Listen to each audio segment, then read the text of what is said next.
성도 여러분과 제가 학교 다닐 때 어린 시절에 있는 것은 다 잊어버렸지만 요즘에 사실 중학생들, 우리 고등부 학생들이 교회 다니는 것이 결코 쉬운 게 아닙니다. 왜냐하면 교회에 오면은 하나님이 살아계신다 해서 창조론을 가르치고, 학교 가면 인간은 진화된 것이라 진화론을 가르치고, 학교에서 배운 것과 교회에서 배운 것이 상충되어서 아마 우리 지금 중고등부 학생들은 굉장히 여러 가지로 안정되어 있는 신앙생활이 아니면 혼란할 겁니다. 그래서 이 과정을 반드시 넘어야 되는데 그게 참 쉽지 않습니다. 그래서 교회에 오면 듣는 척 해요. 듣는 척 한다고요? 그리고 믿는 척 해주는 거예요. 그러니까 학교 가면 친구하고 안 믿는 애하고들하고도 거의 안 믿는 상태로 돌아가서 생활을 해요. 왜냐하면 학교에서는 선생님이 진화론을 가르치지 창조론을 가르치지 않아요. 요즘은 뭐 창조론도 조금 이제 하도 그러니까 삽입해서 하는 학교들이 조금 있다고 그러지만 대부분 그렇지 않아요. 제가 고등학교 시절에도 보니까 한 번은 선생님 중에 대부분 좋은 선생님들이지만요, 조금 선생님이 조금 인격적으로 그러신 분들도 없잖아 있지 않습니까? 예수 믿는 아이들 불러놓고 뭐 어떨 때는 반에 수업하다가 동정녀 탄생이 그걸 믿는 한심한 애들이 여기 있다고 이렇게 이야기하고, 때로는 어떨 때는 뭐 죽었다가 살아났다고? 이 바보들아 그걸 믿어? 이런 식으로 이야기해가지고 뭐 애들이 굉장히 그 시험에 들고 힘들어하는 애들 봤어요. 난 믿음도 없는 게 그걸 또 위로해 줬어요. 괜찮아 뭐 선생님 하는 얘기 다 들을 거 놓고 가려서 들어야지 뭘 그래. 너 교회 열심히 나가야지. 나는 나가지도 않는 게 말이죠. 그런 시절에 저도 그런 과정을 겪었으니까요. 그럼 오늘은 우리가 이 땅의 삶에 이 지금 인격적인 예수 그리스도를 만나기 전에는 누구나 이성적으로 예수를 믿습니다. 내가 받아들일 수 있는 것만 받고요, 이성적으로 예수 그리스도를 믿어요. 이것도 굉장히 중요한 거예요. 예수를 믿는데 내가 받아들일 수 있는 것만 받아들이는 이성적 예수, 또 논리적으로 논리정연한 이야기 받아들여요. 그러나 너무 내가 받아들일 수 없는 그런 것들은 그냥 그렇겠지 하고 쉽게 맡겨놓고 그냥 지내는 거예요. 생명의 예수, 인격적인 예수 그리스도를 만나기 전에는 누구나 이 과정을 겪고 또 그렇게 믿고 살아요. 오늘은 이 본문이 아주 요한복음 13장에서의 제일 핵심 사건은 뭐냐면은 예수님이 제자의 발을 씻기는 내용이에요. 세간에 알려진 대로 세족식이 본문의 핵심이에요.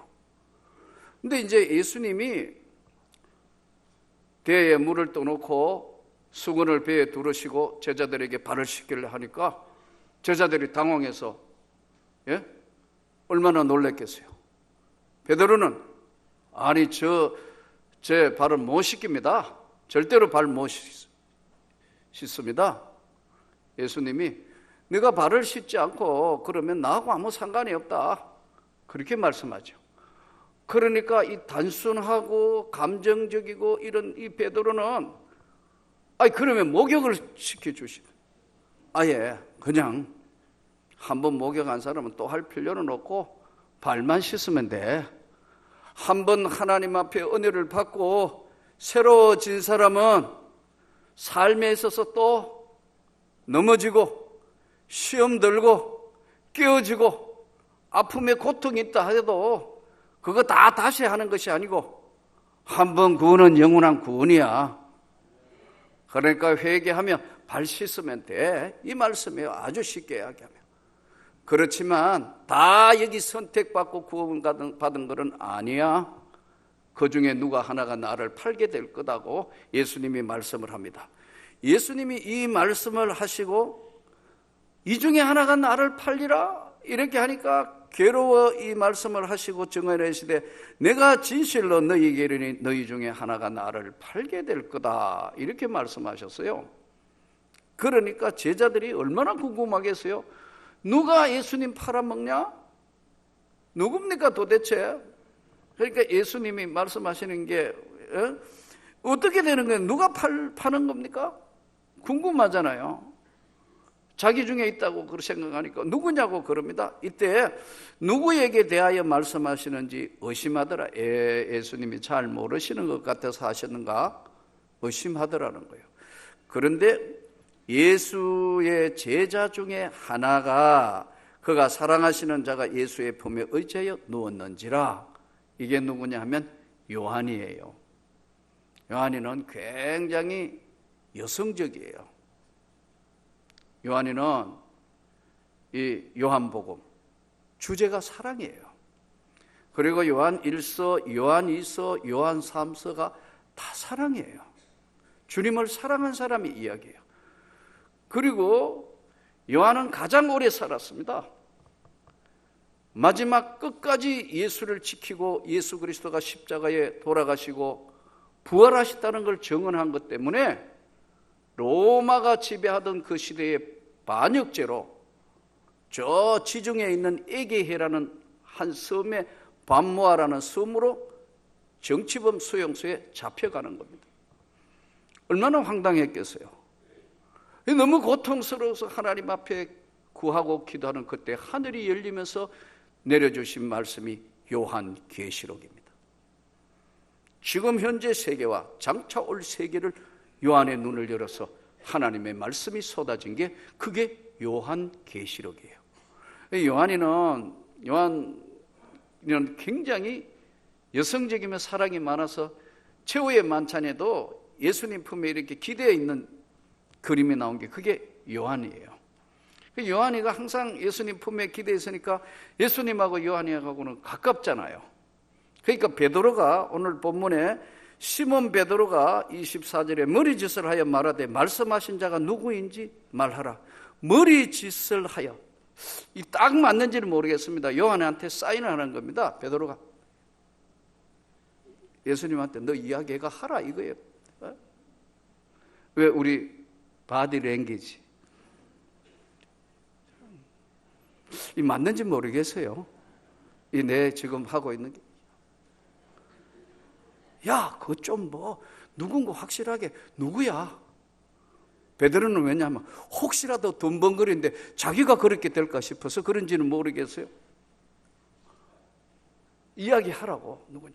이때 예수님이 내가 떡 한 조각을 적셔다가 주는 자가 그다 하시고 떡을 한 조각을 찍어서 가롯 시몬 아들 유다에게 주시니 그랬어요.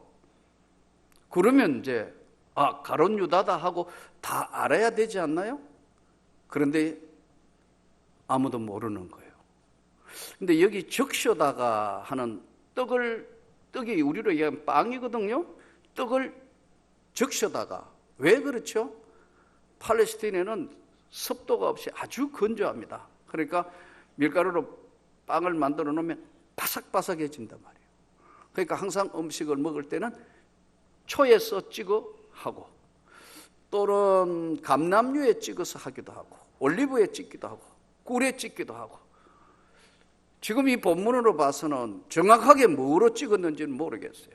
아마 생수에 너무 딱딱하니까 찍어서 먹으라고 주는데 내가 그릇에 떡을 적셔 조각을 주는 자가 바로 나를 파는 자다. 예수님이 이렇게 말씀하시는데 아무도 모르고 주시니 조각을 받은 후에 사탄이 그 속에 들어간지라.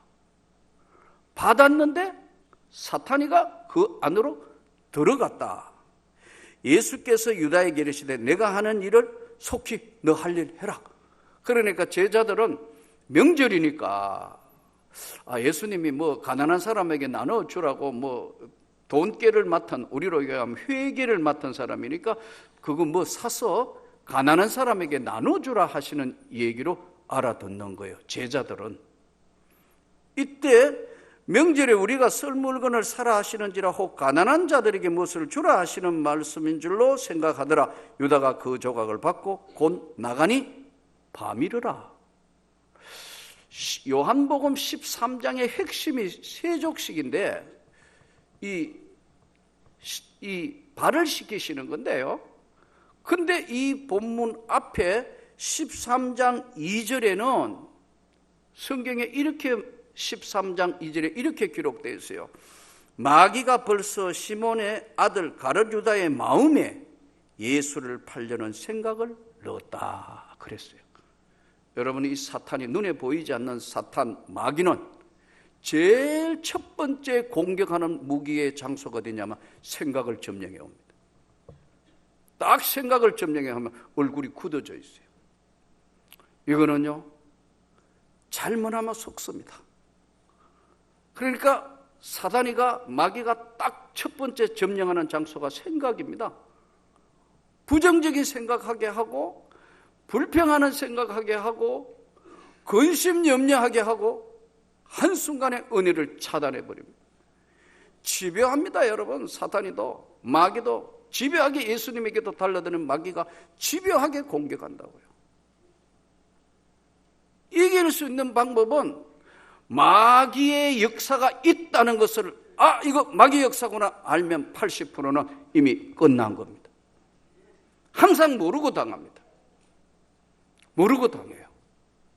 아무리 오래 수련하고 아무리 그래도요, 이것은 순간적으로 놓치면 자기도 모르게 분노하게 되고 혈기를 부리게 되고, 또 어떨 때는 하나님이 살아계신 줄 알아요. 그런데도 땅에 꺼지게 한숨을 쉬는 거예요. 다 끝난 것 같아요.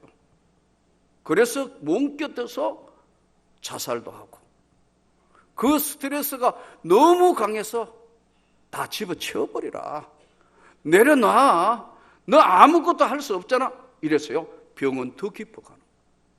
마음을 점령당하면 이렇게 되는 거예요. 마귀가 예수님을 팔려는 생각을 가룟 유다에게 생각이 들어오고, 그것이 그 안으로 들어갈 때 사단이가 그 속에 들어갔다고 성경이 말씀해요. 여러분, 이거 믿습니까? 저는 여러 차례 말씀드렸지만 1982년도에 경상도 청송 진보에 있는 학교 교사로 부임해 갔습니다. 내가 지금 와서 돌아봐도 왜 그 길을 갔는지 전 모르겠어요. 어쨌든 뭐 결혼해서 가지 않을래야 갈 수 없어서 어쨌든 그 학교로 부임을 했는데, 거기 가서 나는 내 인생을 돌아보게 되었어요. 하나님이 정말로 살아계시는 거 아닌가? 이거 정말 어떻게 해야 될 것이냐? 진짜 하나님이 살아계시면 이렇게 예수 믿는 것은 차라리 형식적인가? 안 하든지 어떻게 해야겠다, 그런 생각에 어떻게 하면 좋을까? 결론을 얻은 게 죽기 살기 성경을 읽은 겁니다. 제가 얼마 전에 우리 오 목사님에게 내가 30몇 년 전에 읽었던 성경을 하도 너덜너덜해서 가족으로 좀 제본을 해 주시오. 내 이 세상 떠날 때 마지막 남길 수 있는 것 중에 하나가 그거니까. 지금 제 책상에 있어요. 그 안에 평신도는 상상할 수 없는 것, 내가 알 수 있는 모든 것 그 안에 적고 읽고, 그 안에 적고 읽고, 그 안에 적고 읽고를 계속했지만, 하나님의 인격적으로 살아계시는 것, 조금 전에 말씀드린 것처럼 이성적으로나 내가 받아들일 수 있는 모든 것들, 이런 것들은 동의하지만 이 영의 세계, 영적으로 분별력을 가지고 마귀가 역사한다? 눈에 안 보이는 거잖아요. 사탄이가 우리를 집요하게 공격한다? 눈에 안 보이는 세계예요. 이게 진짜 실존하는 것인가? 고민이 되었어요. 그러면서 기도하고 갈등하고, 시골에 더 이상 여기 있어서는 안 되겠는데 백우신의 1급지로 가든지 교수를 하든지 해야 되겠는데, 이건 내 인생은 아닌데 간절히 정말 메어달려 기도하고 있던 어느 날 성령을 받았어요.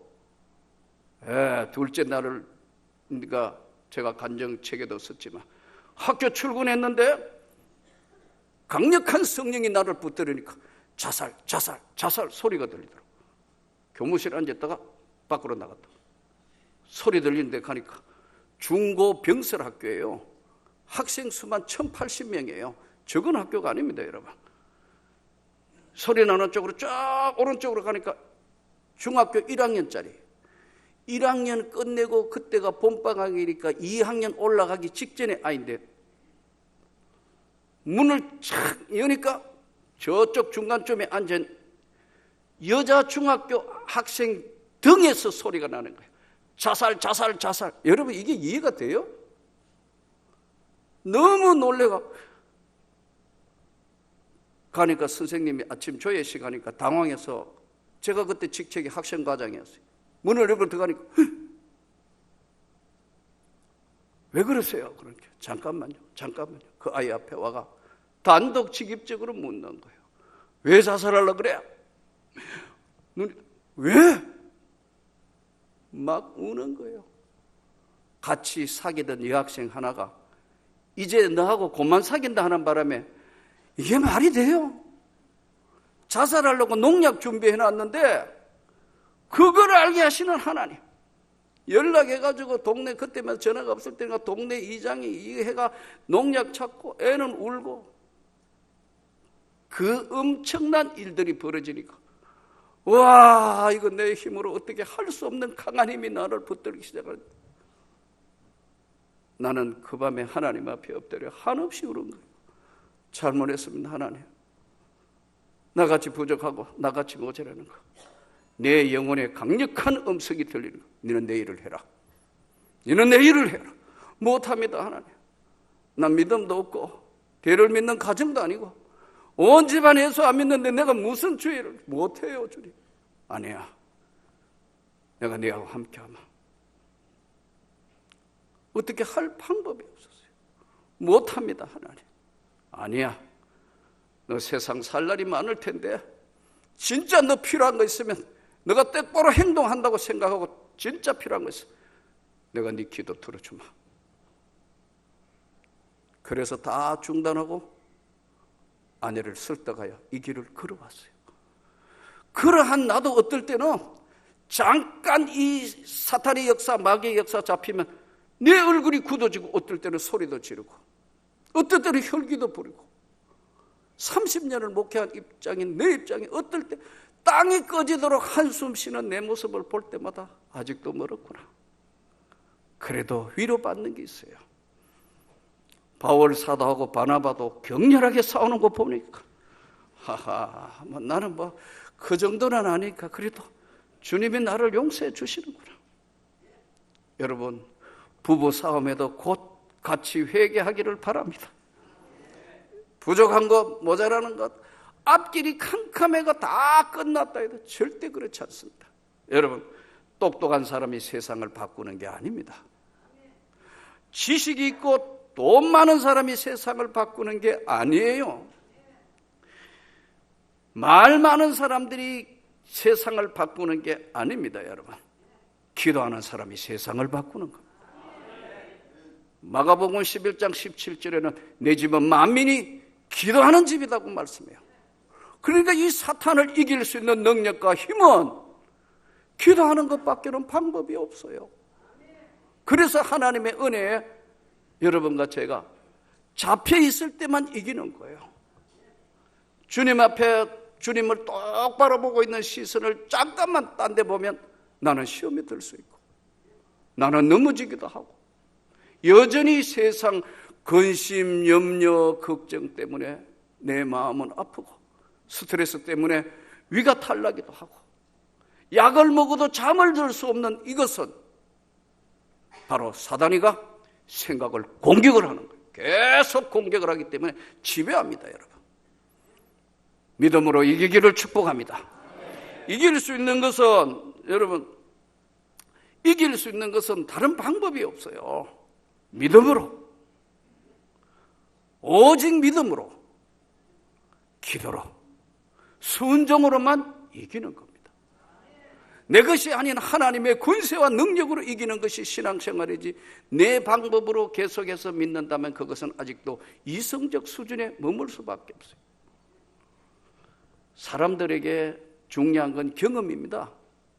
젊은이들보다 연세 많은 우리 어르신네들이 훨씬 지혜로워요. 어지간한 것이 흔들리지 않습니다. 많은 경험을 하고 그렇게 살아오셨기 때문에 흔들리지 않아요. 그 경험은 대단히 중요합니다. 그러나 그 경험이 아무리 중요하다 하더라도 하나님이 주시는 신의 한 수보다는 100분 아무것도 아니에요. 저는 여러분들이 하나님의 신의 한 수가 여러분을 지배하기를 축복합니다. 그럴 때는 세상을 이길 수 있는 사도들처럼 능력자가 되는 거예요. 잠시 딴 놈 파고 잠시 딴 거 생각하면 여전히 나도 사단에게, 마귀에게 내 뒤꿈치를, 어떨 때는 멱살을 몰리기도 해요. 강한 것들입니다. 이것들이 좀처럼 물러가지 않습니다. 집요하게 달라들이지만 이길 수 있는 것은 말씀을 깊이 묵상하기를 축복합니다. 이 말씀이 육신이 되어 우리 가운데 오신 예수는 어려울 때마다 찬송 듣고 말씀을 붙들고 기도하면 이 사단이는 가장실에서 견딜 수 없어서 튀어져 나가는 겁니다.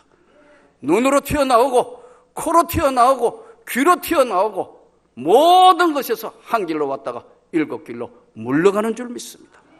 안 그러면 잠깐만 딴짓하면, 딴 생각에 빠지면 무너져 버립니다. 공식적으로 중국이 1949년도 공산화, 완전 공산화를 선언하면서 선교사를 다 추방해 버렸습니다. 중국 공산당들이. 공식적으로 중국에는 공식 선교사는 한 명도 없습니다. 지금도 마찬가지예요. 공산주의 나라를 세우고 선언하면서 다 물리쳐 버렸다고요. 그렇지만 하나님의 사람들의, 살아있는 하나님의 사람들이 기도하고 그 땅에 뿌리를 내려 지금은 중국 대륙에 예수 믿는 사람이 1억도 넘습니다. 여러분, 하나님은 살아계셔서 오늘 우리를 보고 계시고 도와주시기 때문에 마귀 사단에 눌리지 않기를 축복합니다. 또 혹시라도 뭔가 근심, 염려, 파괴하고 때로는 격분하며 싸우기를 하더라도 즉시 회개하기를 축복합니다. 주님은 언제나 원상복귀합니다. 원상복귀. 한순간에 십자가의 보혈의로 돈과 서가 먼 것처럼 깨끗하게 다 지워버립니다. 생각지도 아니한다. 이 살아계시는 주님, 이 말씀대로 영적으로 잘 분별해서 성령의 능력과 권능으로 여러분을 누르고 있는 근심, 염려, 파괴, 두려움 다 떨치시고 성령의 능력으로, 말씀의 능력으로 승리하는 여러분 되시기를 주님의 이름으로 축복합니다.